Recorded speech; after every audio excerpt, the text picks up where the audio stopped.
나오신 여러분들을 축복합니다. 우리가 말의 위력이라고 하는 그런 주제로 함께 은혜를 나누고 있습니다.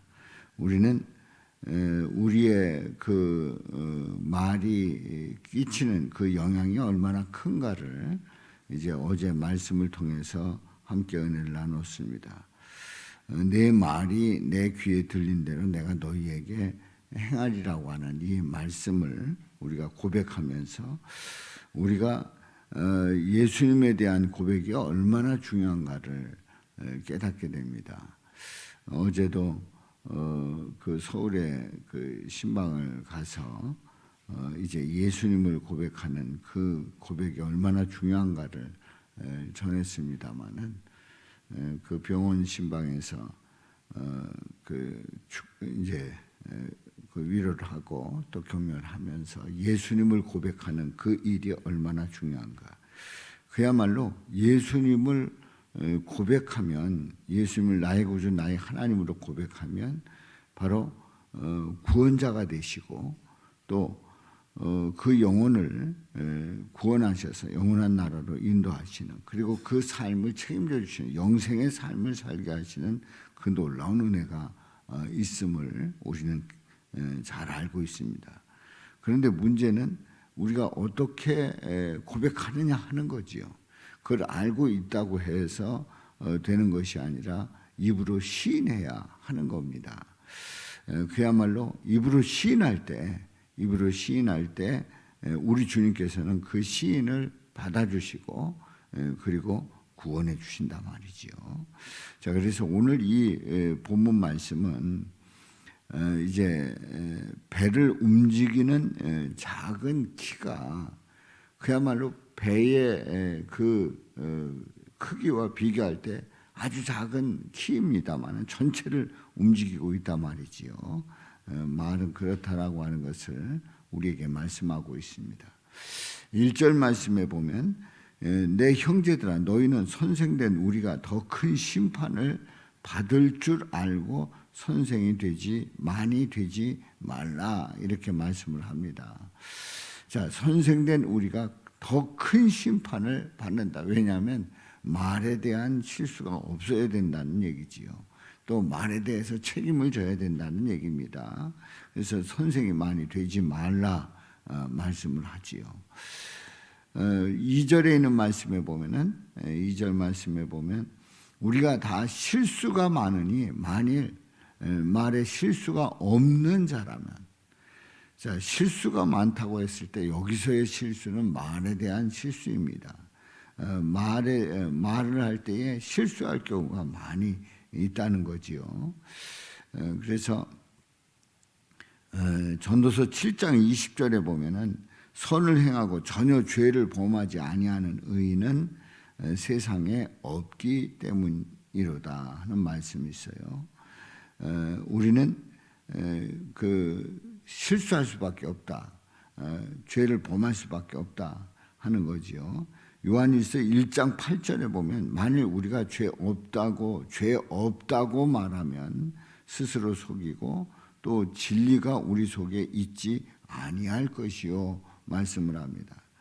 죄 없다고 말하면, 그러니까 우리가 그 말에 대한 그 실수가 많은 우리들은 우리 자신을 정확하게 보지 못하고 정확하게 말하지 못하는 그런 한계가 있음을 보게 됩니다. 죄 없다고 말하면 그건 스스로 속이는 거다. 우리 스스로가 나는 죄 없다, 나는 죄인이 아니다, 나는 완벽하다, 나는 실수가 없는 사람이다 라고 말할 때 이미 스스로 속이는 거고 또 진리가 속에 있지 아니하다고 말씀을 합니다. 자, 그래서 이제 말에 실수가 없다고 하면 곧 온전한 사람이다. 그 사람은 온전한 사람이다.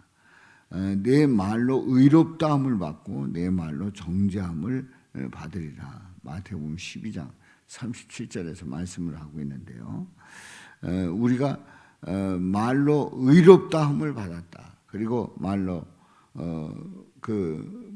의롭다함을 받는다는 것은 그 말에 있어서 온전하면 실수가 없으면 그 사람은 온전한 사람임을 말씀을 하고 있습니다. 그리고 내 말로 정죄함을 받으리라. 그 말을 어떻게 하느냐에 따라서 정죄함을 받게 된단 말이지요. 그래서 능히 온 몸도 굴레 씌우리라.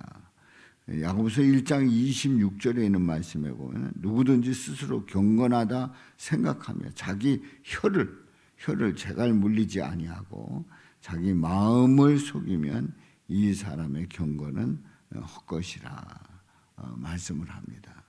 그러니까 말을 많이 하는 가운데 재갈 물리지 아니하고 자기 마음을 속일 때는 이 사람의 경건은 아무것도 아니다 말씀을 하고 있습니다.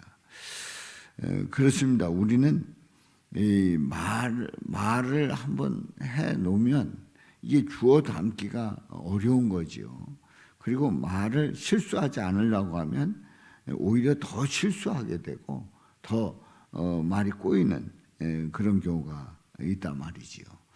자, 그래서 우리는 말에 실수가 없는 자라면 온전한 사람이다 하는 그 말씀을 우리가 보면서 도대체 그렇다면 누가 그럴 수 있는가?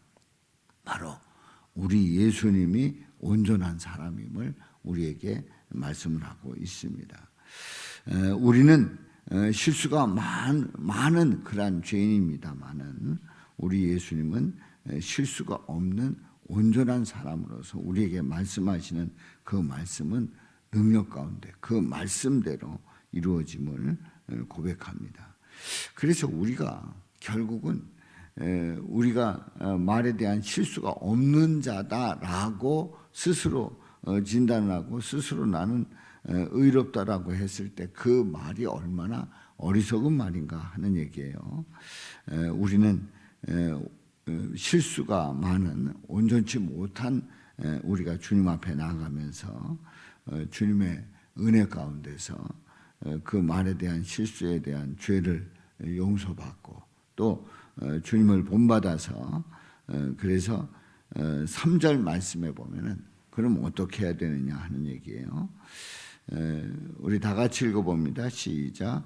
우리가 말들의 입에 재갈 물리는 것은 우리에게 순종하게 하려고 그 온몸을 제어하는 것이라. 아멘. 자, 말들의 입에 재갈 물리는 굴레 씌우는 그래서 이제 그 어떤 주인이 그 말을 그 끌고 갈 때 또 그 일을 부릴 때에 이제 다른 생각하지 못하도록 또 거기에 집중할 수 있도록 굴레를 씌운단 말이지요. 자, 우리에게 순종하게 하려고 온몸을 제어하는 것이다. 온몸을 제어하는 것이다. 시편 32편 9절에 있는 말씀에 보면은 너희는 무지한 말이나 또 노새같이 되지 말지어다. 말이나 노새같이 되지 말아라. 그것들은 재갈과 굴레로 단속하지 아니하면 너희에게 가까이 가지 아니하리로다. 재갈과 굴레로 단속해야 입을 막아놔야 그래야 너희에게 가까이 갈 수 있다. 그러니까 그것을 부릴 수 있다는 얘기죠. 그 어렸을 때 이렇게 그 쟁기를 밭을 갈 때 쟁기를 가지고 이제 그 손을 몰 때에 어김없이 입을 이렇게 재갈을 씌웁니다. 왜냐하면 굴레를 씌우는 거예요. 그 이유는 뭐 가다가 풀이 있으면 그거 먹기도 하고 그러면 이제 일 시키는 대로 안 한단 말이죠. 자, 그래서 우리는 온몸을 제어하는 그래서 굴레를 씌우는 그런 결단을 하고 그래서 우리가 말을 조심하는 가운데 주님 앞에 나아갈 수 있어야 합니다. 이제 4절 말씀에 보면 또 배를 보라 그렇게 크고 광풍에 밀려가는 것들을 지극히 작은 키로서 사공의 뜻대로 운행하나니. 우리의 혀는 전체 몸 중에 작은 혀입니다만은 이 혀로 인해서 나의 그 이미지를 또 나의 삶을 또 내가 생각하는 것을 다 말한단 말이죠. 그리고 그 말에 따라서 그 사람이 평가가 되고 또 하는 그 일들을 이루어 나갈 수가 있는 겁니다. 이 작은 키가 배를 움직이는 것처럼 우리의 혀가, 우리의 언어가 우리의 삶을 그 방향을 잡을 수가 있는 겁니다.